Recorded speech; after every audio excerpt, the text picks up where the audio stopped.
Virus کی افزائش کیسے ہوتی ہے؟ آپ کے جسم کا ہر خلیہ ایک چھوٹا سا کارخانہ ہے جو مسلسل پروٹین بنانے میں مصروف رہتا ہے۔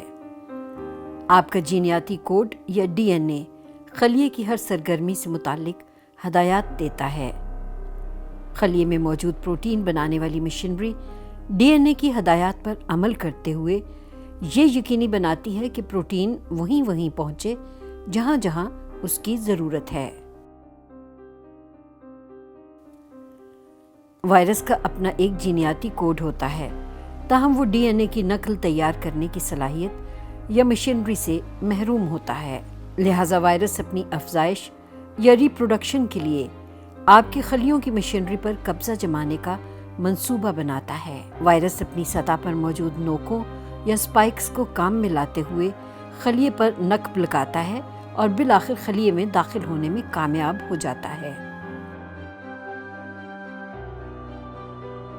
وائرس خلیے کے علم میں لائے بغیر اپنا ڈی این اے وہاں خارج کر دیتا ہے اور خاموشی سے خلیے کی پروٹین تیار کرنے والی مشینری پر قبضہ کر لیتا ہے۔ یوں خلیہ بے دھیانی میں وائرس کے ذرات یا نئی کاپیاں بنانے لگتا ہے۔